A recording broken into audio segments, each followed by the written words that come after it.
Hello, you wonderful people, and welcome to another episode of Super-Fanta-Fi. This being a show, we're talking about TV shows of the supernatural, fantasy, and or science fictional genre. For today's episode, I'm going to talk about the latest episode of The 100. A fantastic episode. So many great things went down. We got to break it all down.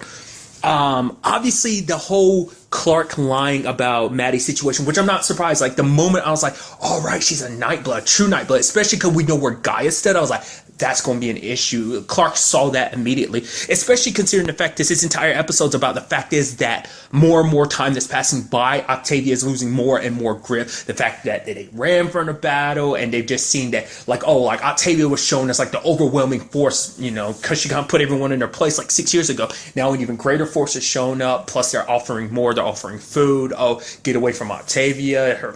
So it's like she's already losing grip on one crew, and Maddie would jeopardize that. So that's why she lies. Nyla knows that Clark is lying. Then Gaia finds out, but Gaia's like sole intention is like, apparently she doesn't want to push the flame on her. I think it is just, it does have to be her choice. She wants, because it had, like, I guess in her mind, it's like, if Maddie is to take it, it has to be like all the previous commanders have to come together and pass it on to her. Like, the time will be right. There'll be, it's kind of interesting because in her mind, it's like, oh, we just come up and then all of a sudden Maddie's there, like, too, at the same time. That can't be a coincidence. Like, well, no, it's not a coincidence. She's literally been living out there with Clark. But to be fair, you can make that argument. It's like Clark would just happen to run across one of the only people not affected by the situation, the last remaining Nightblood. I hope her situation doesn't turn into a Luna situation. I don't think it will, but you never know. But the thing, that's just sad because Clark wants to protect her by any means necessary. This is like, oh, you know, because she doesn't want that life cast upon her, because it's like that situation, like there's already war breaking out between the prisoner, the inmates, and like one crew. There's already war there. Don't want to make even more infighting, and doesn't want Maddie to get caught up in the center of it. The sad thing is, Nyla would rat her out. It's something even Gaia was like, yeah, do you know, it's like one crew. If you're not one crew, you're an enemy of one crew. And Nyla would, even, I was like, no. Because even Clark's like, there's no way Nyla would do it. It's like, no, Nyla would. She's even like, no. It's like, you know, she understood Clark's reasoning for not saying anything, but it's like, no, tell Octavia. She might let Maddie live. It's like, you think she would? It's like, I hope so. It's like, holy crap. Kind of even showing that her history with Clark means nothing. Once again, it's a conversation that comes up too. Like, we still have no idea exactly what went down this past 6 years. I mean, that kind of might explain the reason why, well, for one, the whole defectors element to the episode, but also Kane, like why Kane's so against this. It's like, once again, there's that dark year that like Octavia did not want to talk about. She was, but like Kane brought it up. She's like, you shut your damn mouth. So it's kind of like, you know, hopefully we kind of eventually get a look into that. But it's like, it's just crazy. And then at the end of it all, Maddie ended up telling Octavia anyway. And Octavia's like, no, I understand. You told her for the sake of, you know, you want to protect her, but don't worry. Her secret's safe with me. I'm like, that doesn't sound good. Because even Clark calls her out on Maddie. She's like, you just made my job even harder.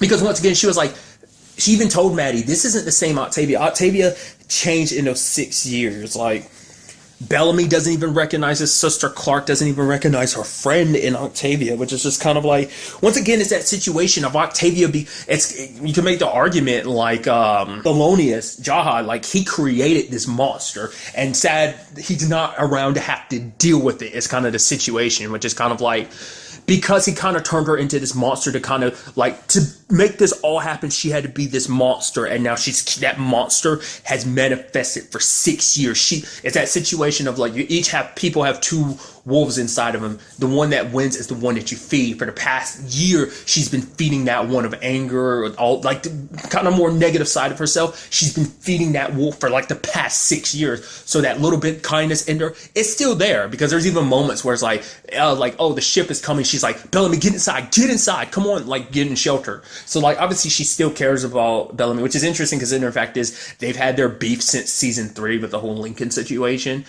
They had their beef since season 4, but eventually they came together, and now it's like after all this time, because he's even something, because she won't accept Echo, because it's like, oh, your banishment still. But I think it's for one, all that Echo has done, but also because for her it's just kind of like, I think in her own way, it's Octavia's one way of like, no, I'm gonna show people I'm still in power because I made this banishment when I wasn't in power, like before this was all really said and done. So what I'm gonna do now is make sure it's permanent, so everyone knows. It's more of a spectacle thing, but also just because she hates Echo.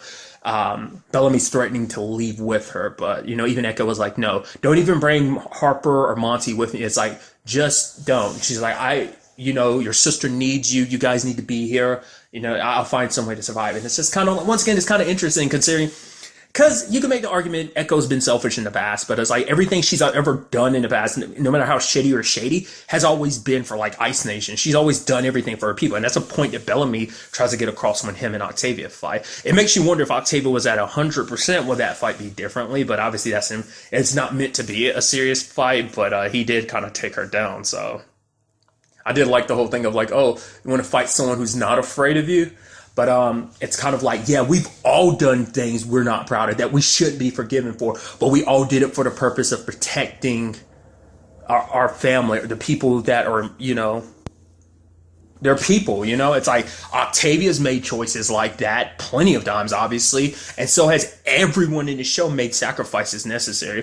Because all this is happening too because of Kane, and that is my question about this situation. Is this some really long con that Kane is playing? Like, is he kind of playing both sides? Like, obviously he doesn't agree with Octavia's side, but I think he's working with Charmaine because it's like if he can get things going in the right direction, he doesn't want Octavia killed, but that might be the only way to kind of fix this situation. I'm curious to see, because in the long run, if they find out the truth about Maddie, which Octavia is going to like do her best to keep this secret, the moment she finds out anyone knows anything, she's going to start slitting throats. She probably would start with Gaia, but she can't do that to Gaia because of Indra, because that would make that situation even more complicated.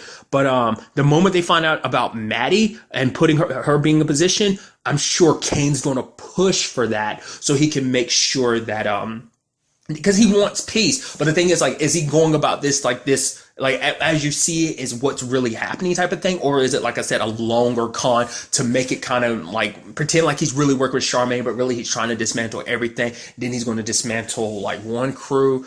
I don't know. It's actually interesting because, like, I wasn't expecting Maddie to actually go to Octavia. I thought the point she was going to do was going to go to the Shadow Valley herself alone, just because I thought that was going to be her way of, like, helping out Clark. That's what I assumed, and I thought at the very least she'd be with Echo, but it's like, nope. Circumstances have become what they are. You even have Maddie kind of being trained right now, which, like, yeah, Clark wants her to be able to protect herself, but she doesn't want Maddie to be some warrior. It's like they've had to live that life for so long. Ever since they stepped foot on Earth, it's been nothing but one battle after another. And she wouldn't want that life for Maddie, So it's actually interesting because we actually meet other people from the Shadow Valley. One of them ends up dying during the whole, like, deserter situation. And one of them still alive with Echo. Because the moment like that situation was about to go down the way it did, I was like, oh, everyone thinks everything's going to go scot-free. I was like, there's no way that's going to happen. Obviously, Octavia's got to make it look real. And sure enough, Kara shows up and like does that. I was like, yeah, I figured. Like, she even says it to Bellamy. Like, everyone's like, oh, I had to make it look real. So I was like, man, that's just crazy circumstances upon crazy circumstances. It's also interesting too. You even have like Charmaine is kind of underestimating because she's like, oh, we have the eye in the sky, we have this, we have that. The only way we can be defeated is by ourselves, which once again, not unless Kane's secretly playing his own game too. I don't know. We'll see in the end, but I feel like that's just kind of foreshadowing a lot in itself. You had the whole Imori and Murphy situation. We kind of find out more about why he was kind of a dick to her. It's like she left first, but that's because he kind of pushed her away. Because for him, it's that situation like she was being useful and he wasn't. Like, once again, it's like, because Murphy's always kind of been the outsider amongst this situation. He's never been full-time hero, like trying to do the right thing like everybody else. He's always been kind of selfish. But for him and Mori, that's kind of what they initially bonded over. They were just survivors who did whatever they needed to survive as us against the world. But then it became less us against the world and more like, oh, he was kind of standing alone because Mori was spending so much time with Raven, like finding her place outside of just them. And it made, you can make the argument, it's like, oh, it's just like legitimately he was just jealous because he felt like he was losing the one person he had a lot in common with. And it's just kind of like, I don't know, it's kind of sad in the end. They did take out those two of the people, and now they have McCreary as a hostage. I'm curious to see how that goes. Like, there's so many damn different parties going on right now. There's like 3 different groups all over the place, and it's just kind of interesting. I'm interested to see what that all goes too, because even McCreary was not big on the whole deserter situation, because it's like, why should we help when she just wiped them out? It's like, and then Charmaine, being the smart one, is like, you idiot, do you know how to farm? Does anyone near her know how to farm? Are they engineers? It's like, no, we need them to, you idiot, if we want to survive, you know? So plus, they don't know this world like they do. I mean, the biggest person that can help them out is Clark. Clark's kind of experienced this world for like the past 6 years, so she knows kind of more what's up than anyone else. So, I mean, obviously, like, Charmaine wouldn't be all that keen to that idea, so, because she won't be trusting Clark anytime soon. But nevertheless, it's definitely going to be very interesting. What also got me was the fact is that Echo hid that device. It's like, oh man, they're taking stuff, and it's like the watch got to. It's like, okay, did you hide it on her or hid it on yourself? It's like, nope, hid it in that lady's wound. I was like, that's pretty brutal and sucky, but it's like, hey, you know, you need to. What sucks though is because like, oh, we don't trust you guys yet. We got to get to learn you first. So it's like, it's going to be a long undercover operation, because now she's got to wear the shock collar, and like one mistake and you're dead. I feel like Charmaine is wanting to keep this up, but once again, it's like there's so much dissent amongst every group, because you already have it amongst Octavia's group with one crew. But the fact of the matter is, even amongst the inmates, we already know McCreary wants kind of like to kind of run things himself. Like, at least we know there at least one dude who was all about kind of backing McCreary and taking Charmaine out. But it's like, who knows how many people are like that too? I mean, there are people who kind of follow him around anyway. So it seems like that's still kind of applicable. So I'm very curious to see like how that all kind of plays out. Yeah, I mean, especially that whole like Maddie and Octavia thing, like that's definitely going to be the most interesting thing going forward with that. Like, what do we do about that? And what is Clark going to do too? Because Clark, you know, had no intentions of her joining like one crew, because she made it clear from the beginning. It's like, no, we're not one crew. We're Shadow Valley. It's just kind of like, because she didn't want to be a part of this group. Once again, it's like, I don't know. I'm curious to see what happens. I wonder, does she probably doesn't, because Octavia, I brought it up, but like Octavia might not actually know that Gaia knows. I mean, there's always the situation of Nyla, but whatever went down the next 6 years, I don't see Nyla saying jack squat to anybody else. I mean, who knows? Octavia is paranoid at this position. It's kind of like, oh, people who get a lot of power. I mean, I think it's also coming from the fact is that Octavia was someone who was always kind of, it kind of makes sense that her story would gravitate to where it is, because she was always kind of like a weaker character, and not in the sense of like she's a weak character. She's always been a strong character, but what I mean is her circumstances. Like when she even says it to Maddie, it's like, it's okay. She's like, I know what it's like to be the little girl hidden underneath the floor. She spent most of her life hidden away like that, because you're not supposed to have more than one kid, that whole situation.